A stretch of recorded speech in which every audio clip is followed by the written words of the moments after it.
Hello class, how are you? कैसे हैं? लाजवाब हैं, फर्स्ट क्लास हैं।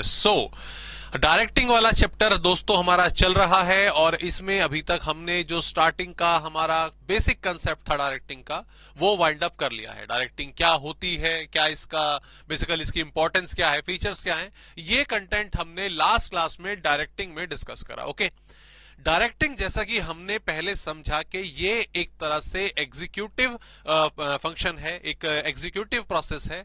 और इसमें जो स्टेप हमारे होते हैं डायरेक्टिंग चैप्टर के अंदर, जो स्टेप होते हैं उसमें एक्चुअल में हमें ये देखने को मिलता है कि हाँ काम हो रहा है, हाँ काम चल रहा है, ये हमें एक्चुअल में देखने को मिलता है। ओके, अब ये जो सारे काम हैं, जो एग्जीक्यूशन है, जो किसी से काम करवाना है, अपने सबऑर्डिनेट्स को गाइड करना है, उन्हें इंस्ट्रक्शन देने हैं, ये किस किस बिहाफ पे, किस किस जरिए से होता है। ओके, तो आज की क्लास में हम दोस्तों डिस्कस करने वाले हैं एलिमेंट्स के बारे में, एलिमेंट्स ऑफ डायरेक्टिंग। और इसमें हम कम्युनिकेशन, सुपरविजन, मोटिवेशन और लीडरशिप, इन चार के बारे में डिस्कशन करेंगे। ठीक है, डिटेल में पढ़ना है। कम्युनिकेशन, जैसा कि हम जानते हैं कि अपनी इंफॉर्मेशन, अपने इंस्ट्रक्शंस हम किसी और के पास, चाहे वो सबऑर्डिनेट हो चाहे वो सुपीरियर हो, उनके पास तक कैसे पहुंचाएंगे। तो कम्युनिकेशन के अंदर हम देखेंगे क्या इसका प्रोसेस होता है, क्या इसके फीचर्स होते हैं। ऐसे ही सुपरविजन, सुपरविजन ऑब्वियसली कौन करेगा? सुपीरियर करेगा। किसका? अपने सबऑर्डिनेट्स का। भाई काम ठीक तरीके से हो रहा है या नहीं हो रहा है, या हमने काम बता दिया था और जो वर्कर हैं अपने हिसाब से काम कर रहे हैं, अपनी मौज मस्ती में काम कर रहे हैं, ऐसे काम नहीं चल पाएगा एक ऑर्गेनाइजेशन में। तो उनको, उनके काम को रेगुलरली सुपरवाइज करना भी बहुत ज्यादा जरूरी है। रही बात मोटिवेशन की, उनकी जील को, उनके स्टिमुलेशन को बढ़ाते रहना कि हाँ आप और आगे पहुंच सकते हो, आप और बेहतर कर सकते हो, अगर आपने ऐसा किया तो आपको ये प्रमोशन मिलेगा, एक्स्ट्रा वेज मिलेगी, वगैरह वगैरह, ये सब चीजें। एंड लीडरशिप, यस, जो लीड कर रहा है। डायरेक्टिंग जैसे कि बात ही है कि आप किसी को डायरेक्ट कर रहे हो, आप किसी को बता रहे हो, आप किसी को इंस्ट्रक्शन दे रहे हो। So who are you? आप डेफिनेटली एक लीडर है। उसके लीडरशिप के अंदर कौन कौन से स्टाइल आते हैं, कौन कौन से फीचर होते हैं, ये तमाम चीजें हम डिस्कस करेंगे। तो सबसे पहले दोस्तों we are going to discuss about the supervision. ठीक है, कि सुपरविजन बेसिकली क्या होता है, क्या मसाला है, जरा समझते हैं। अगर हम देखें सुपरविजन की, the term supervision can be understood following two ways. कौन कौन सी? ये दो वेज। लेकिन पहले हम इस वाली को डिस्कस करते हैं। क्या नजर आ रहा है? It is what overseeing, it is what giving instruction. भाई यहां पर क्या है? देखते रहो, देखते रहो। यहां पर क्या है? आपका बताते रहो, बताते रहो या सिखाते रहो। बहुत सारी चीजें इसके अंदर आ जाएंगी हमारी। ओके, तो क्या कहती है definition? Supervision means overseeing what is being by subordinate, overseeing what is being by subordinate and giving instruction to optimum utilization of resources and achievement work target. okay, being के बाद आप एक वर्ड और लगा देंगे, इसे हम बोलेंगे done, being done by subordinates। आपने हो सकता है हमारे एक मूवी देखी होगी जिस मूवी का नाम था हिंदी मीडियम, जिसका मूवी का नाम क्या था? हिंदी मीडियम। और इसमें बड़े ही अच्छे कलाकार हमारे इरफान खान, अब नहीं रहे वो हमारे बीच, ठीक है, तो उन्होंने इसमें अपना अभिनय किया था, इसमें अपना रोल किया था। उस मूवी में बड़ा सिंपल सा एग्जांपल था सुपरविजन का। ठीक है, देखो नॉर्मली क्या होता है, नॉर्मली क्या होता है, जो सुपरविजन है ना, एक रेगुलर प्रोसेस है। और सुपरविजन सबसे ज्यादा अटेंटिव मोड पर आपको मालूम होना चाहिए वो होता है लोअर लेवल पे। कहां पे होता है? लोअर लेवल पे, जहां पर वर्कर काम करते हैं, जहां पर कौन? वर्कर काम करते हैं। भाई सीधी सी बात है, ये यहां पर बहुत सारी मशीनें एक फैक्ट्री में लगी हुई हैं जिन पर काम होता है। हर मशीन पर एक एक, दो दो, तीन तीन, चार चार जो आपके लेबर हैं वो अकॉर्डिंगली काम करते रहते हैं। ओके, अब ये सारे के सारे ठीक से काम कर रहे हैं या नहीं कर रहे हैं, ये चीज एक इंसान ऊपर से देखता रहता है और इसी को बोला जाता है सुपरवाइजर। इसी को बोला जाता है क्या? सुपरवाइजर। ओके, जैसा उस मूवी में दिखाया गया था वर्कर के लेवल पे, वर्कर के लेवल पे भाई, जैसे उस मूवी में अगर आप देखो तो उसमें, अगर नहीं देखी कोई बात नहीं, मैं समझाता हूं। यहां पर इन्हें इस मूवी में एक गरीब की एक्टिंग करनी पड़ गई थी और गरीब की तरह जॉब वगैरह ढूंढना, काम करना, ये सब उनको करना पड़ा था। तो एक सीन में वो एक बिस्किट की छोटी सी फैक्ट्री में काम करते हैं। बिस्किट की छोटी थी, बड़ी थी, वटेवर जो भी था, बिस्किट की एक फैक्ट्री में काम करते हैं। ओके, वहां पर क्या आता है कि इनको टॉयलेट आता है। ओके, और वो कहता है जी मैं टॉयलेट करने जा रहा हूं। सुपरवाइजर रोक देता है कि नहीं, आप टॉयलेट करने नहीं जा सकते।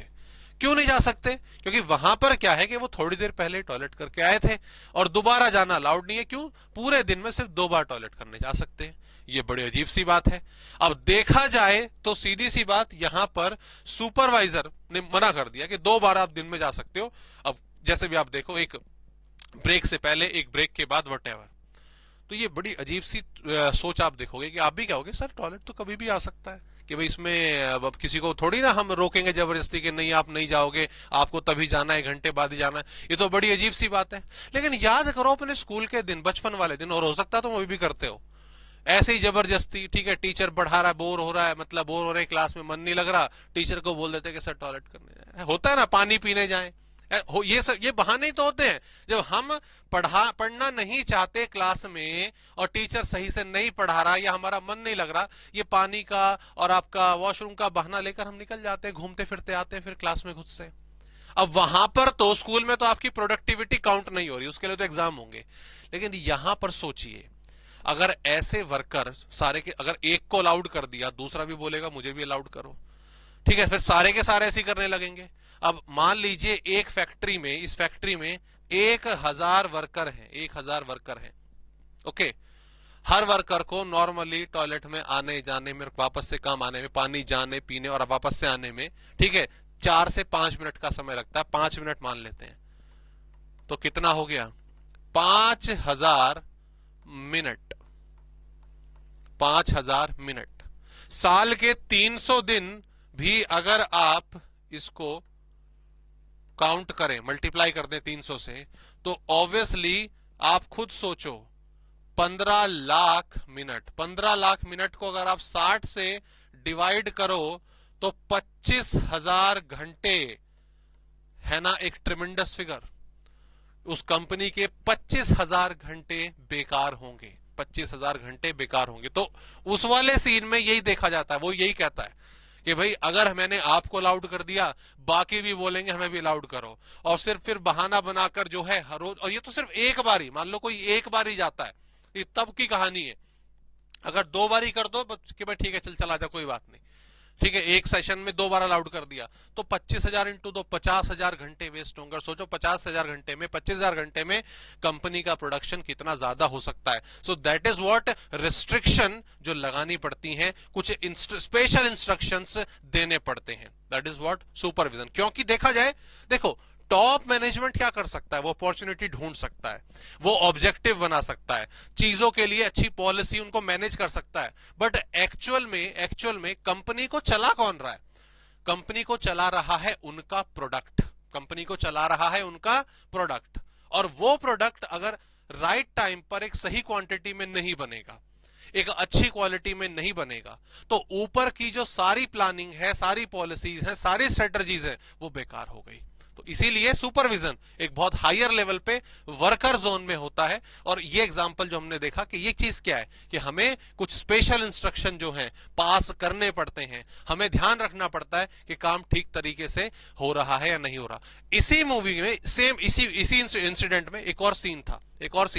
वो क्या था कि भाई जो इरफान खान है, वो एक packet biscuit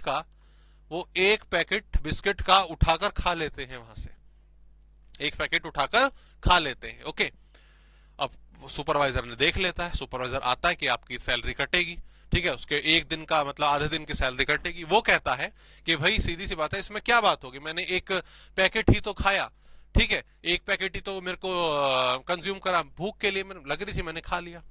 but that is not allowed, ये ठीक नहीं है, ये उस एनवायरमेंट के लिए ठीक नहीं है। क्यों?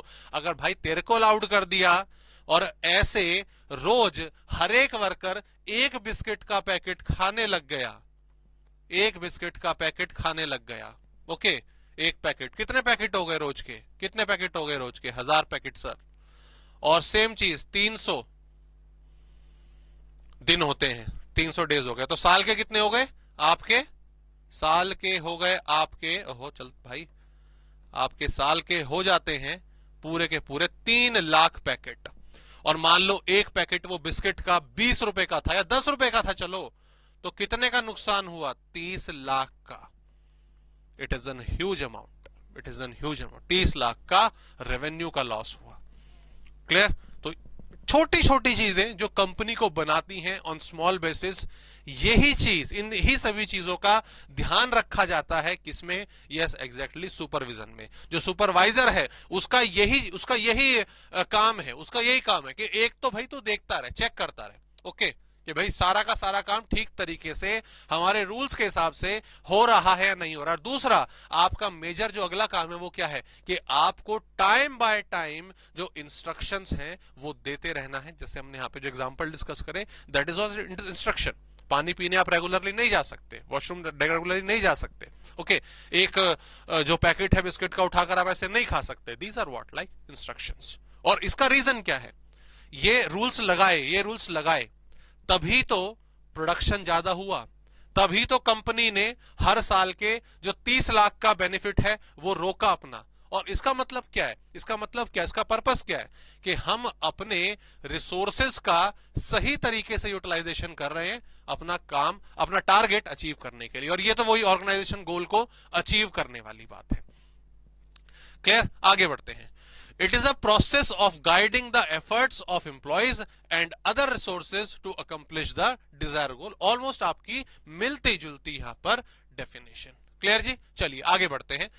आगे क्या कहता है, as a function to be performed by the supervisor. जो सुपरवाइजर है उसका क्या काम है, क्या क्या काम उसको परफॉर्म करना पड़ता है। यस, रेगुलर बेसिस, जैसा कि मैंने बोला जो ऊपर टॉप मैनेजमेंट है उनकी मीटिंग डेली बेसिस पर नहीं होती, जो पॉलिसीज हैं वो रोज रोज नहीं बनती, जो ऑब्जेक्टिव है, जो प्लानिंग है वो रोज रोज नहीं होती, बट जो काम है, जो प्रोडक्शन है उस ऑर्गेनाइजेशन में वो रेगुलरली होता है, वो डेफिनेटली रेगुलरली ही होता है। तो इसीलिए डे टू डे कॉन्टैक्ट में कौन रहेगा वर्कर के साथ, वो सुपरवाइजर रहेगा। Supervisor maintain day to day contact and friendly relation, ठीक है, लड़ाई झगड़ा नहीं करना उनके साथ, ऑब्वियसली उनके साथ प्यार मोहब्बत से रहना है, टू द वर्कर। क्यों? ठीक है भाई, कहे कि भाई हाँ आपको कोई प्रॉब्लम है मुझे बताइए, मैं आपको बताता हूं, आपकी कोई परेशानियां हैं मुझे बताइए, ठीक है। फिलोसफर टू द वर्कर मतलब ठीक है यार, तेरी कोई परेशानी मुझे बता, मैं तेरा मैसेज टॉप मैनेजमेंट तक लेकर जाऊंगा। आप लोगों की जो समस्या है मुझे बताइए, मशीन सही नहीं चल रही बताओ मुझे, मैं आगे रिपोर्ट करता हूं, बदली जाएगी। तो इस तरीके से उसे एंगेज रहना पड़ता है वर्कर्स के साथ सही तरीके से परफॉर्म करने के लिए, ठीक है। Ensure performance of worker, supervisor ensure performance of worker according to their target set, according to their target set. भाई 1000 वर्कर हैं हमारे पास कंपनी में, ठीक है, कंपनी ने बोला कि भाई हमें इस साल 5 लाख पैकेट बनाने हैं, ठीक है। तो सुपरवाइजर क्या फटाफट से कैलकुलेशन करेगा, ये 5 लाख की खपत है, 1000 हमारे पास वर्कर हैं, तो 500 पर वर्कर 500 पैकेट्स जो है तैयार करने हैं। हमारे पास 10 दिन का समय है, हर एक वर्कर को एक दिन में 50 पैकेट बनाने। तो इस तरीके से जो डिवीजन है वो आपका सुपरवाइजर का काम होता है। इंश्योरिटी होती है कि हाँ हम काम जो है सही तरीके से पूरा करेंगे, ठीक है। गिव्स फीडबैक, ये भी जरूरी है, बात बताना भी जरूरी है। Supervisor analyse the work performance and give feedback to the worker, आपने काम अच्छा करा बुरा करा, इसमें सुधार लाओ परिवर्तन लाओ। He suggest ways and mean to developing work skill, ठीक है। एक तरह से वर्कर्स को एक यहां पर देखा जाए तो टॉप मैनेजमेंट जो है उन्होंने काम कर लिया सारा का सारा, बट एक्चुअल में जो जिम्मेदारी है मेनली वो किसके ऊपर आ गई, सुपरवाइजर के पास आ गई, क्योंकि तू ही कोऑर्डिनेटेड है इनसे, तू ही इन्हें बताएगा कैसे इनका काम डेवलप होना है, किस तरीके से इनकी पॉलिसीज बेहतर तरीके से बननी है। It is a link between worker and management, जैसा कि मैंने बोला कि भाई टॉप लेवल ने तो पॉलिसीज जो है इन्होंने जो है वो पॉलिसी है वो बना दी, ठीक है, और जो वर्कर हैं वो एग्जीक्यूट करेंगे काम को। तो ये काम कर रहे हैं या नहीं कर रहे हैं, ये सुपरवाइजर बताएगा किनको, टॉप मैनेजमेंट को। पॉलिसीज, टारगेट जो चेंज हुए हैं, ये सुपरवाइजर पहुंचाएगा वर्कर तक। तो ये लिंक है जो टॉप मैनेजमेंट और लोअर मैनेजमेंट के बीच में काम करता है, ठीक है। Supervisor act as an link between worker and management by convey management policy. देखो वही बात आ गई ना कि मैनेजमेंट के क्या आइडिया हैं, क्या पॉलिसी है, वो वर्कर तक पहुंचाओ, और वर्कर की जो प्रॉब्लम्स हैं, उनका जो काम है, वो मैनेजमेंट तक पहुंचाओ। तो प्रोसेस इधर से उधर, इधर से इधर, ठीक है, उधर का इधर, इधर का उधर, ये काम जो है वो डेफिनेटली जो आपका सुपरवाइजर है उसका रहता है, ठीक है। और भी कुछ है? हाँ जी, और भी है। Yes exactly. Provides on the job training. New task कोई भी अगर आता है, न्यू टास्क अगर कोई आता है, न्यू मशीनरी अगर कोई भी आती है, तो उस पर काम कैसे होगा, नए तरीके से काम कैसे किया जाएगा, यह भी सुपरवाइजर ही सिखाता है। Build high moral and amongst the worker. ये हालांकि जो मोरल है उसको बढ़ाना, मोटिवेट करना, ये क्या आपका, ये मोटिवेशन के अंदर आ जाएगा। भाई वर्कर हड़ताल पे ना चले जाएं, काम करते करते छुट्टियां ज्यादा ना लेने लग जाए, आलस पे ना आ जाए, ऐसा नहीं, उनको बना के रखना, उनको मेंटेन करके रखना। Helps in maintaining group activity. अरे हम सब भाई भाई हैं, तुम तो हमारे अपने हो, तुम्हें हम कैसे छोड़ सकते हैं, अरे तुम बताओ तुम्हें क्या प्रॉब्लम है, हम पूरा करेंगे। ये जो बिहेवियर है उन सबको बना कर, अरे लड़ाई नहीं करनी है, सुनो भाई उसकी भी हेल्प करो, वो आज दिक्कत में है उसकी मदद करो।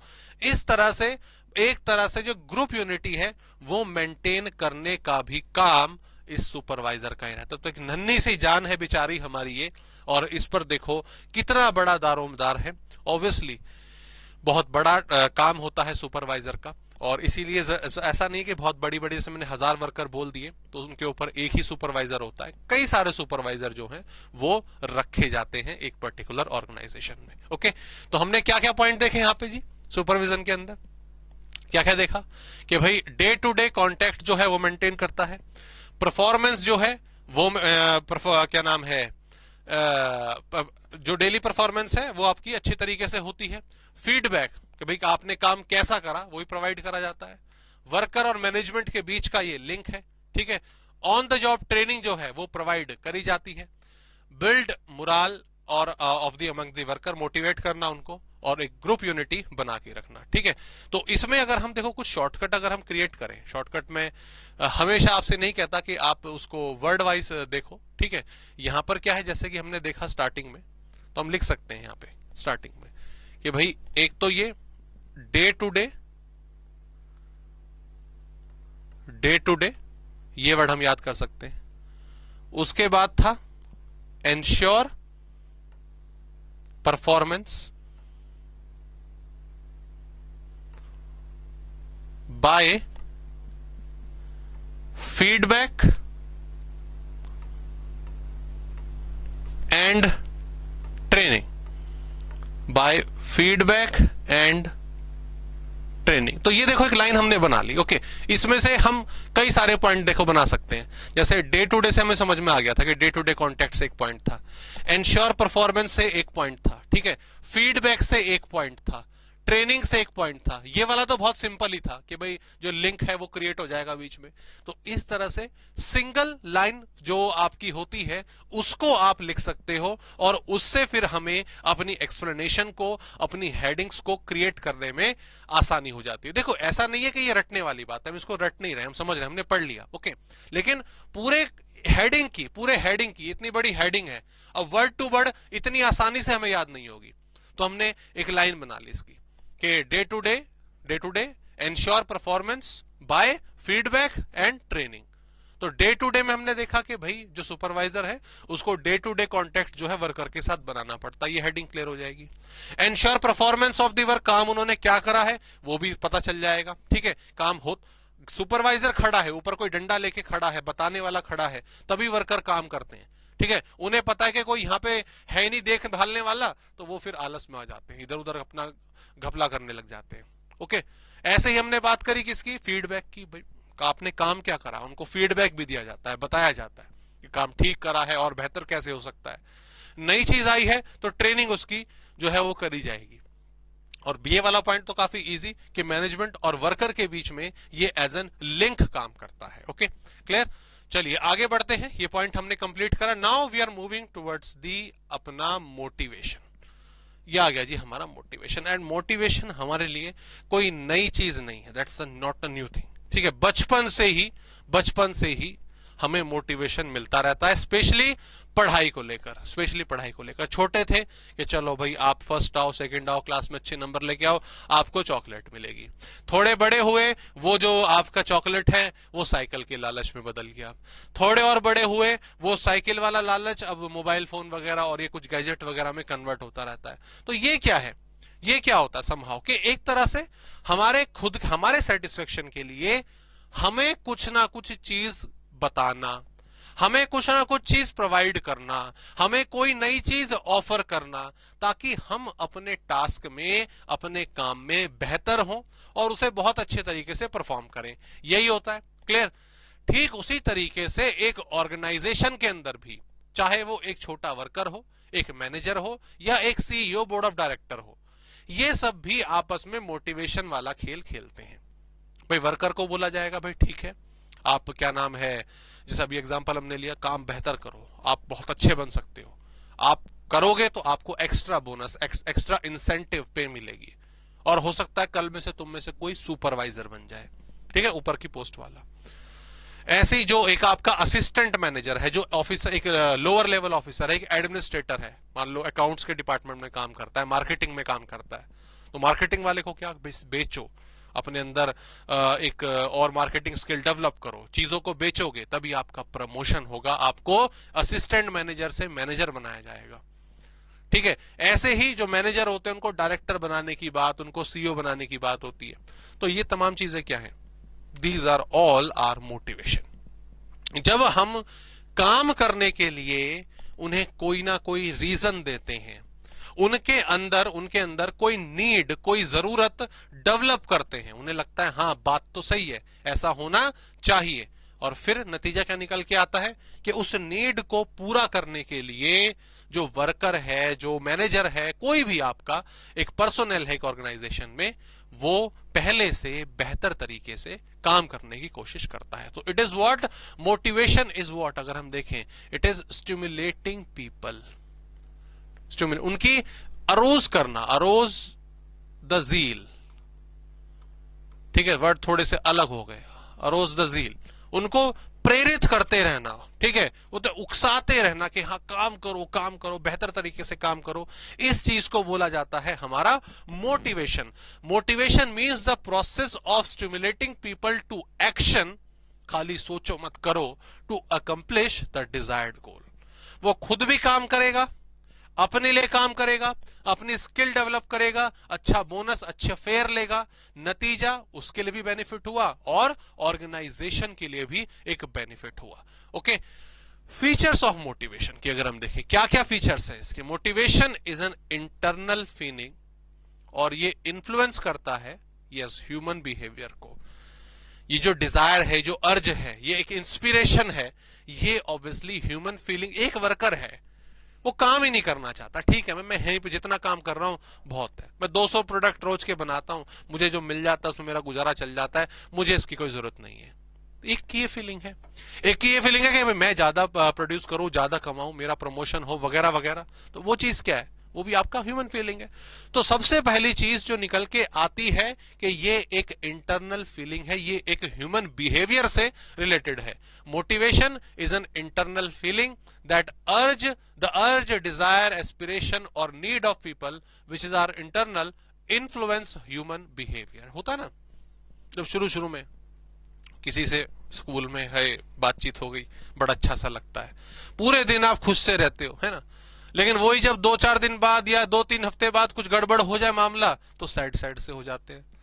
क्रिकेट का देखने का शौक है, क्रिकेट खेलने का शौक है, मैच चल रहा था, इंडिया मैच जीत गई, बड़ा अच्छा फील होता है बहुत टाइम तक, अरे वाह नाइस, लेकिन जब हार जाती है तो बहुत बुरा सा लगता है। ऐसे ही सेम आपकी जब पढ़ाई की बात करें, मार्क्स अच्छे आ गए तो अच्छा लगता है भाई, अंदर से ही फील गुड, बढ़िया वाली, है ना, लेकिन नहीं, गलत हो गया तो मामला फिर डामाडोल रहता है। तो ये चीज क्या है, ये आपकी इंटरनल फीलिंग है। जो ये आपकी इंटरनल फीलिंग है, जो ये फीलिंग है, वही ऑब्वियसली किससे, आपके बिहेवियर से कनेक्ट करती है। आप जैसा अंदर से फील कर रहे हो वैसा ही आपका बाहर का बिहेवियर होगा। ओके, मोटिवेशन प्रोड्यूस गोल डायरेक्टेड बिहेवियर। यस, ऑब्वियसली ये मेन चीज आ गया आपका। ये आपका जो बिहेवियर है उसको कैसा बना देता है, गोल डायरेक्टेड। गोल डायरेक्टेड भाई, आप कुछ अचीव करना चाहते हो क्लास में, आप सीधी सी बात है अपनी क्लास में कि भाई हम 95% से ऊपर मार्क्स लाना चाहते हैं, दैट इज योर टारगेट। ठीक है, आपने सोच लिया, लेकिन सोचकर खाली बैठ गए, अंदर से कुछ पढ़ने का मन नहीं कर रहा, तो थोड़ी ना ऐसे मार्क्स आ जाएंगे।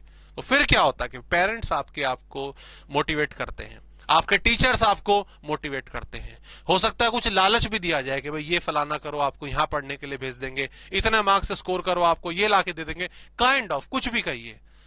तो ये जो मोटिवेशन आपको मिला है वो क्या, कि आपके बिहेवियर को गोल डायरेक्टेड करता है। पहले जो आप नहीं पढ़ रहे थे, अब शायद आप पढ़ाई शुरू कर दो, उस लालच में आ जाओ, तो टारगेट की तरफ हम बढ़ने लगते हैं। For example, if the employ is interested in promotion, employ को चाहिए प्रमोशन, के प्रमोशन हो जाए, it helps to produce a behaviour to improve performance. भाई आपको प्रमोशन चाहिए तो एवं मिल जाएगा क्या बैठे बैठे? नहीं, काम करना पड़ेगा, परफॉर्मेंस अच्छी देनी पड़ेगी। तो प्रमोशन चाहिए, ठीक है, ये आपकी नीड है, ये आपका बिहेवियर है, आपका टारगेट है, सॉरी माफ कीजिएगा। तो उसके हिसाब से बिहेवियर भी तो करना पड़ेगा, उसके हिसाब से परफॉर्मेंस भी करनी पड़ेगी। मोटिवेशन कैन बी इधर, हाँ ठीक है, पॉजिटिव नेगेटिव दोनों तरीके का हो सकता है। पॉजिटिव का मतलब अच्छी वेज दे देना, प्रमोशन दे देना, रिकॉग्निशन दे देना, पॉजिटिव। नेगेटिव अगर नहीं करा तो हम आपको नौकरी से निकाल सकते हैं, आपकी सैलरी कम हो सकती है, ठीक है, आप पे फाइन वगैरह लगाया जा सकता है। तो दोनों तरीके का मोटिवेशन हो सकता है। खुद डराते ना, घर वाले डराते कि भाई तुम्हारे नंबर नहीं आए इस बारी तो तुम घर से निकाल देंगे, टांग तोड़ देंगे तुम्हारी। तो ये भी एक मोटिवेशन है। जब भी पेरेंट्स बोले टांग तोड़ देंगे, घर से निकाल देंगे ना, इसका मतलब ये समझना कि वो कुछ बुरा भला कर रहा है, वो मोटिवेट कर रहे हैं। ऐसे भी मोटिवेशन होता है। ये क्या हो गया, नेगेटिव मोटिवेशन हो गया। तुम्हारे फोन में आग लगा दूंगा, मम्मी कहती, पापा कहते हैं लगा दूंगा, तो पापा भी बोलेंगे ठीक है, तुम्हें खाना नहीं मिलेगा, मम्मी कहती, दैट इज व्हाट, ये भी मोटिवेशन है, negative motivation. Positive motivation provides position rewards, like आपका पे बढ़ा दो, प्रमोशन दे दो। Negative use, negative means like कोई पनिशमेंट दे दी जाएगी, ठीक है, हो सकता है आपका इंक्रीमेंट रोक दिया जाए, धमकी दे दी जाए निकालने की, कुछ भी हो सकता है। Motivation is a complex process. Yes, complex word तो देखो बहुत, ये होना ही होना है, क्योंकि याद रखिएगा यहां पर जहां पर भी ये वर्ड आ जाता है, क्या, ह्यूमन बिहेवियर, क्या आ जाता है, ह्यूमन बिहेवियर, तो वहां पर हमेशा कॉम्प्लेक्स वर्ड जरूर होगा, ह्यूमन बिहेवियर। क्योंकि सीधी सी बात है, मेरा बिहेवियर अलग है, आपका अलग है, आपके दोस्त का अलग है, आपके पेरेंट्स का अलग है, आपके ब्रदर सिस्टर्स का अलग है, हर एक का बिहेवियर अलग अलग है। तो हर कोई सेम तरह के मोटिवेशन से, आगे नहीं बढ़ सकता। सबके लिए अलग अलग बिहेवियर जो है, अलग अलग मोटिवेशन जो है वो क्रिएट करना पड़ सकता है। तो इसीलिए मोटिवेशन काफी कॉम्प्लेक्स प्रोसेस है। कॉम्प्लेक्स से मतलब इतना आसान नहीं है जितना हम सोचते हैं, ठीक है। भाई एक बच्चे को बोल दिया कि मैं, अगर तुम नहीं क्या नाम है पढ़ाई कर रहे तो तुम्हारे फोन में आग लगा दी जाएगी, फोन को तोड़ दिया जाएगा। वो बच्चे को पता है यार कि 20,000 का फोन दिया, ऐसे कैसे तोड़ देंगे घर वाले, मैं तो नहीं पढ़ रहा, मैं बैठा हूं आराम से, ठीक है। इस बच्चे को कोई असर नहीं हुआ। दूसरे वाले को सिर्फ इतना बोल देते तेरे को खाना नहीं मिलेगा, ठीक है, वो पढ़ने बैठ गया। तो देख रहे हो ना, दोनों अलग अलग बिहेवियर है। पेरेंट्स कह रहे हैं कि भाई हाँ यार, कि हम इतनी मेहनत कर रहे हैं, आप लोगों को पैसा खर्च कर रहे हैं, प्लीज पढ़िए, प्लीज पढ़ाई पे ध्यान दीजिए। लेकिन कुछ बच्चे नहीं, हमने छोड़ो ना, क्या है तो कहते रहते हैं, क्या पैदा ही तो किया है, क्या हो गया तो, है ना, सीधी सी बात है। नहीं ऑब्जर्व करते उस फैमिली प्रेशर को, उस अंडरस्टैंडिंग को, गलत बात है, ओके। लेकिन कुछ होते हैं उन्हें शायद कहने की जरूरत भी नहीं पड़ती, थोड़े से हिंट में पेरेंट्स कहे कि बेटा बहुत मेहनत कर रहे हैं, आपके बहुत पैसा खर्च हो रहा है, प्लीज पढ़िए। वो ऑब्वियसली उस पर टारगेट अपना सेट करते हैं चीजों के ऊपर। तो ये चीज क्या है, कि कई हर एक का ऐसी ऑर्गेनाइजेशन में एक कह रहे भाई काम करो काम करो, आपको प्रमोशन मिलेगा, आपको फेयर वेज मिलेगी, वो कह रहे नहीं जी जितने में है उतने में काम चल रहा है उतना ही काम करते रहो। तो कुछ हैं वो कहते हैं हाँ जी प्रमोशन चाहिए, हम काम ज्यादा करेंगे। तो सबको मोटिवेट करने के लिए अलग अलग टेक्निक, अलग अलग प्रोसेस जो है वो डेफिनेटली लग सकता है। Okay, so these are simple points. एक तो ये इंटरनल फीलिंग पर बेस्ड है, ह्यूमन बिहेवियर उस पर आपका डिपेंड करता है। नेगेटिव पॉजिटिव है, सीधी सी बात है। मोटिवेशन नेगेटिव भी हो सकता है, पॉजिटिव भी हो सकता है। कॉम्प्लेक्स बिहेवियर हमने इसके अंदर देखा अलग अलग लोगों के साथ अलग अलग तरीके से, और हमारे काम को मतलब मोटिवेशन अगर हम करते हैं तो किसी टारगेट के लिए करेंगे ना, तो हमारा जो परफॉर्मेंस है, हमारा जो बिहेवियर है वो हमारे गोल्स की तरफ ये करता है। ओके, चलिए, motivation is the process which begin with the psychological and physiological and psychological दोनों आ गई आपकी, और deficiency which triggers the behaviour और ओके ओके ओके ये डिफरेंट डेफिनेशन होगी, इसको आप याद कर सकते हैं। ये डेफिनेशन बेसिकली प्रोसेस से रिलेटेड है, मोटिवेशन के प्रोसेस से रिलेटेड है, और प्रोसेस अब हम डिस्कस करने वाले हैं। Now we are going to start the discussion about motivation process. ठीक है जी, हमने यहां पे बनाया हुआ है मोटिवेशन प्रोसेस इज, मैं पढ़ देता हूं उसको पहले। ठीक है, बेस्ड ऑन ह्यूमन नीड्स, किसी को क्या चाहिए उसके बिहाफ पर ही उसको मोटिवेट किया जा सकता है। An unsatisfied need of an individual create tension and restlessness, okay, restlessness, which stimulates his or her drives. Stimulate मतलब his or her drive मतलब कि भाई अब काम करने की आवश्यकता है, बहुत जरूरी है। Okay, this drive generate a search behaviour. कैसे सर्च बिहेवियर, कैसे इसको पूरा करा जाए। Okay, if such need is satisfy the individual is relieved of the tension. For example आपका बर्थडे आया, आपका था कि मैं अपने दोस्तों को पार्टी दूं, मैं अपने दोस्तों को, बड़ा सिंपल सा छोटा सा एग्जांपल कि मैं अपने दोस्तों को पार्टी देता हूं। ओके, तो यहां पर क्या है कि मुझे दोस्तों को पार्टी देनी है, तो वो क्या है, वो मेरी एक ह्यूमन नीड है। अब पार्टी जो है फ्री में तो नहीं होगी ना, कि भाई चलो आज मैं पार्टी देता हूं और आप दोस्तों किसी मंदिर के भंडारे में ले गए, किसी गुरुद्वारे में ले गए, वहां पे खिला दिया, हो गई पार्टी। ये अच्छी बात है, ऐसा भी करना चाहिए, कोई बुरी बात नहीं। बट जब आप बर्थडे की पार्टी दे रहे हो तो ऑब्वियसली ऐसे नहीं सोचोगे कि यार चलो किसी रेस्टोरेंट में ले जाते हैं, हमें बढ़िया उनको केक शेक खिलाएंगे, अपना जो डिनर या लंच वगैरह कराएंगे, इस तरह से आप प्लान कर रहे हो। ओके, लेकिन ऑब्वियसली पार्टी करने के लिए चाहिए पैसा। ठीक है, अपने को पैसा चाहिए। ठीक है, अभी आप स्कूल में हो तो अभी हम कोई जॉब वॉब भगवान करे, अभी आप नहीं कर रहे, पढ़ाई पे ध्यान दे रहे हैं, ठीक है, अच्छी बात है। लेकिन उस पार्टी के लिए जो आपने ह्यूमन नीड क्रिएट करी है, उस चीज के लिए आपको चाहिए पैसा, और वो आपके पास नहीं है। ठीक है, तो नीड है पार्टी देना, और उसको पूरा करने के लिए जो मनी आपको चाहिए, अपना सपना मनी शनी चाहिए, तो वो आपके पास नहीं है। तो उससे क्या होगा, अब जो टेंशन है वो क्रिएट होने लगेगी कि यार दोस्तों को बोल तो दिया पार्टी दूंगा, लेकिन पैसे नहीं है।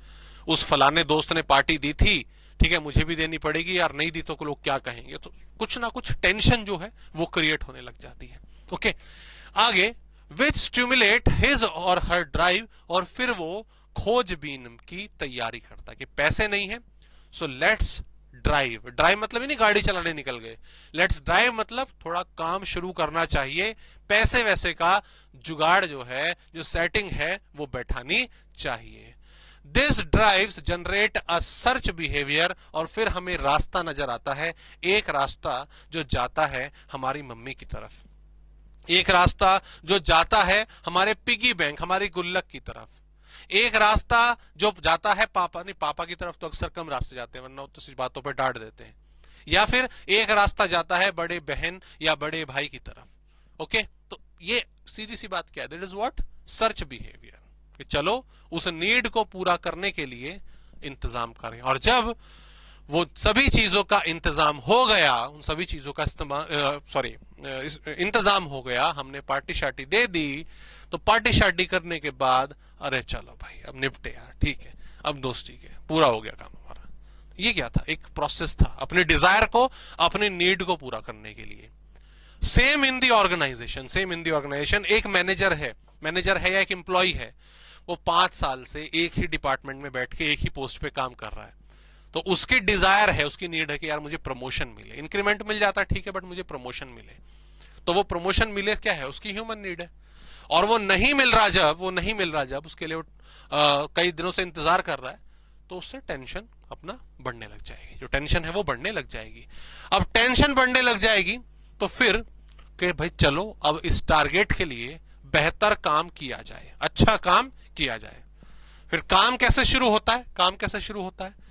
अपनी बेटर परफॉर्मेंस देके, टाइम से पहले टारगेट पूरे करके, नई इनोवेशन, नए तरीके से काम को बेहतर तरीके बना के प्रेजेंट करके, और एज यूजुअल भगवान करे वो कंपनी अच्छी हो और वो इस चीज को रिकॉग्नाइज करे, ऑब्जर्व करे, देखे, समझे, तो नतीजा क्या निकल के आएगा? उसको प्रमोशन मिलेगा। और प्रमोशन मिलेगा तो मतलब उसका जो टेंशन है वो रिलीव होगी, उससे वो थोड़ा शांत हो जाएगा। ओके, तो दैट इज व्हाट हमारा मोटिवेशन का प्रोसेस प्रॉपरली यहां पे हमने देखो लिखा हुआ है। सबसे पहला पॉइंट हमारा यहां पर ये, ठीक है, unsatisfied want, an unsatisfied want is the basis of the motivation process। तो ये एक तरह से क्या है? ये बेस है, ये हमारा स्टार्टिंग पॉइंट है। सब कुछ जो शुरू होगा मोटिवेशन के लिए वो एक अनसेटिस्फाइड वांट से ही होगा कि हाँ हमारे मन में ये टारगेट है। फ्रस्ट्रेशन एंड टेंशन, और वो चीज जब पूरी नहीं हो रही है तो कुछ ना कुछ उसके अंदर टेंशंस वगैरह क्रिएट होंगी because of the unsatisfied want. जो इंडिविजुअल है उसके अंदर डेवलपमेंट ऑफ फ्रस्ट्रेशन होने लग जाएगा कि भाई यार ये काम होना बहुत ज्यादा जरूरी है। ओके, अगला स्टेप, ये दूसरा स्टेप होगा। तीसरा स्टेप हमारा क्या निकल के आया? Third one is drives. The frustration prompt the individual to search alternatives to satisfy। कि भाई ठीक है, अब जो है हमें ऑल्टरनेटिव्स जो हैं अपने टारगेट को पूरा करने के लिए, अपनी नीड को पूरा करने के लिए ढूंढने स्टार्ट करने पड़ेंगे। हाथ पे हाथ रख के बैठे रहने से, खाली सोचते रहने से, खाली परेशान होते रहने से कोई सॉल्यूशन नहीं निकलेगा। Behaviour from amongst the numerous alternative, बहुत ये एक तरह से प्लानिंग वाला हो गया। प्लानिंग के प्रोसेस में भी तो हमने ये देखा था कि पहले हम ऑल्टरनेटिव्स जो हैं वो ढूंढते हैं और फिर उसमें से सबसे सही जो ऑल्टरनेटिव है उसका सिलेक्शन करते हैं। वही चीज यहां पे बात हो गई। यहां पे पहले आपने अपनी नीड को पूरा करने के लिए जो अलग अलग ऑल्टरनेटिव्स हैं उनको सर्च किया, उनको देखा, ओके, और फिर obviously from the among the numerous alternative he select, उसने क्या करा? सेलेक्ट करा एक ऑल्टरनेटिव को या मॉडिफाई करा अपनी सिलेक्शन को कि भाई हाँ इसके हिसाब से काम होगा, उसके हिसाब से काम होगा। फिर बात आती है सेटिस्फेक्शन की। हाँ जी, उसने अपनी टारगेट को पूरा करने के लिए काम शुरू करा, सीधी सी बात है, अपने बिहेवियर को चेंज करा और काम करा। वर्क मैं यहां पे लिख देता हूं, एंड इवैल्यूएशन। ठीक है, खाली काम करना काफी नहीं है, जो काम करा है आपने उससे कोई नतीजा, उससे कोई रिजल्ट भी निकल के आया वो जरूरी है, उसे मेजर करा। और यस, जब लगा कि हाँ हमने अच्छा करा, सीधी सी बात है, तब जाकर जो हमारी टेंशन है वो आपकी रिड्यूस हुई और इसके बाद वापस से यहां से सिलसिला शुरू हो जाता है। एक नई नीड शुरू होती है, एक नई अनसेटिस्फाइड वांट क्रिएट होती है। Okay, so that is a simple process of motivation. ठीक है जी, यहां पर हमने ये आपका पॉइंट छोड़े हैं, आप इसके अंदर फिल करेंगे, इसमें कोई भी क्वेरी और डाउट है पूछेंगे। नेक्स्ट है हमारा Maslow needs of hierarchy theory of motivation. इसको समझेंगे हम नेक्स्ट क्लास में, नेक्स्ट क्लास पीरियड में। आपसे रिक्वेस्ट है इन दोनों टॉपिक को मोटिवेशन के पढ़िएगा, समझिएगा, मोटिवेशन एंड जो हमने सुपरविजन जितना करा, इसमें कोई भी क्वेरी, कोई भी डाउट अगर आपके सामने आता है पूछेगा। मिलते हैं आपसे नेक्स्ट क्लास में। Please take care, thank you.